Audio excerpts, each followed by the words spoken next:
আসসালামু আলাইকুম ভাই, তোমরাগুলো কেমন আছেন? মুই তোমাগুলো দোয়া এবং আল্লাহ পাকে অশেষ রহমত আলহামদুলিল্লাহ অনেক ভালো আছেন। তো আজকে তোমাগুলো দেখবেন আছেন আমি রাস্তা দিয়ে যাবা নাইছেন এবং রাস্তা যে দুই পাশে দেখবেন আছেন খালি পানি আর পানি, জল আর জল।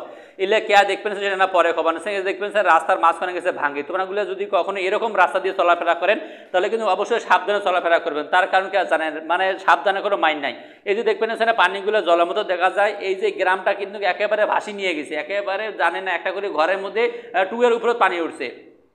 মুই শুনছং যে ভারতের নাকি সুইচ গেট কটেকা সুইচ গেট নাকি ছাড়িয়ে দিছে, এই জন্য এই এতগুলো পানি হয়েছে। এই যে দেখবেন আছে না তোমরা, এটা কোনো লেখা আছে বালাসা নাসারিয়া ফাজিল ডিগ্রি মাদ্রাসা। এই যে মাদ্রাসা যে একটা মাঠ আছে এবং এই আশেপাশে যে বাড়ি ঘরগুলো আছে, ওরে ভাই তোমরাগুলো যদি খালি বাস্তবে দেখলে নয়, মুই গেছিলাম মুই খালি কপার পাং আসলে এটা কোনো কী অবস্থাটা হয়েছে। তোমাগুলো যদি আসি দেখলে না, তোমাগুলো মাথা ঘড়ি চিৎপাটাং দিয়ে পড়ে দেখলে না। মুই আরও ভাবছিলাম যে মুই এই পানির স্রোত কোনা পার হয় ওপাশে যান, পরে এটা কোনো যায় দেখো যে পানির স্পিড, ওরে বাপরে মুজি এটা 1 মিনিট তাই থাকো মুখ একেবারে 10 মাইল নিয়ে যায়, এক উড়ি নিজে তুলি ফেলাইবে। পরে এই যে ওপাশে দেখবেন চ্যাংরা একটা চাষা, পরে কোনো ও চাষা ওপাশে কি যাওয়ার কোনো অপশন নাই ভাই। এখন চাষা এবং ছোটো ভাইকেটা খবর লাগছে ভাই এ পাশে কোনোভাবে আসতে পারো না, তোমরা যদি আসেন তোমাকে পানির যে স্রোত এক ভাঙিত হয়ে যাবে। তোমরাগুলো কম তো এই যে পানিগুলো যে এইভাবে আসবে না, সে এই যে বাড়ি কটা যে আছে, মানে এই গ্রামটা কীভাবে খাবার দাবার খাবে, পানির যে ধারে মতো রাস্তা পার হয়ে আসে পার না, এটা যে নৌকে একটা বানাবে, নৌকে দিয়েও কিন্তু আমরা কোনো কিছু করে পাবা না। তাহলে এমারগুলো কী অবস্থা, এখন কি আর করবো, কিছু তো করার নাই, মোট তো আর সামর্থ্য নাই এমারগুলোর জন্য, মুই তো রান্নি যা দেন। তবে হ্যাঁ, আমার সামর্থ্য আছে তো আমাগুলো এখানে উচিত এই সময় যায় এখানে খাবার দাবার ভালো পানি এবং অন্যান্য জিনিস দেওয়ার।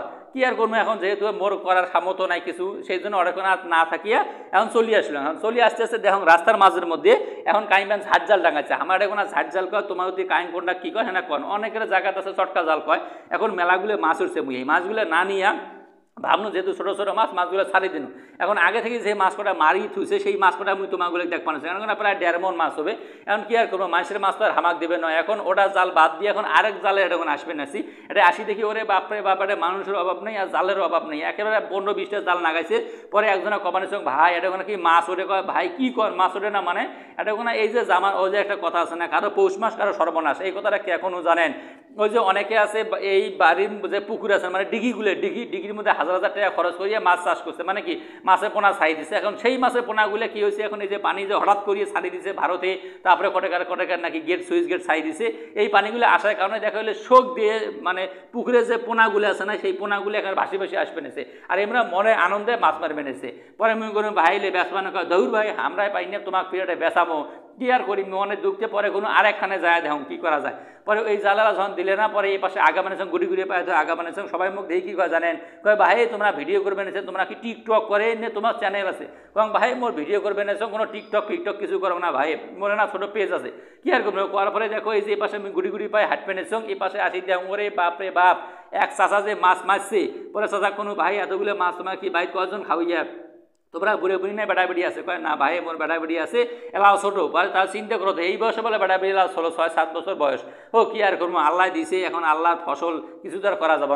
এই দেখো জালখোনা যে জাল টানবে না এসে দেখেন ওরে বাপরে বাপ, এটা কোনো কিন্তু সেই মাছ উঠছে। এই মাছগুলো ওই যে তোমাগুলো এখন আগতে কোনো ইলেকশন কি জানেন, তোমার হামার ডিগির মাছ, মানে হামার নয়, মানে মতো আর ডিগি নেই যে মোট ডিগির মাছ বাড়ে যাবে। এখন যারা এই যে মানে ডিগির মধ্যে মাছ চাষ করছে সেই ডিগির মাছগুলো কিন্তু বাড়ে গেছে। এটা কোনো দেখো ওরে বাপরে বাপরে 1.5 কেজি মাছ উঠছে।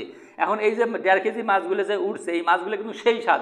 এই মাছগুলো তোমরাগুলো নিয়ে যায় আলু যদি কুচি করিয়া, বেগুন কুচি করিয়া এই মাছগুলো দিয়ে যদি চটচটি করেন, ওরে বাপরে যা স্বাদ না, মনে হয় মুইয়া এলাকায় খেয়ে ফেলানো, বুঝছেন? তো ঠিক আছে, আজকের এই ভিডিওগুলো তোমাগুলোর কাছে কেমন গেল সেটা এখানে অবশ্যই কমেন্ট করিয়ে জানাবেন। আর তোমাগুলোর কাছে আরও এখানে অনুরোধ করি কম, দয়া করে মোর ভিডিওগুলো সম্পূর্ণ দেখবেন, দেখার পরে তোমার আইডির মধ্যে এখানে শেয়ার করে দিবেন। তো সকলে ভালো থাকবেন, সুস্থ থাকবেন, দেখা হবে অন্য কোনো ভিডিও অন্য কোনো দিন। টাটা, বাই বাই, আল্লাহ হাফেজ।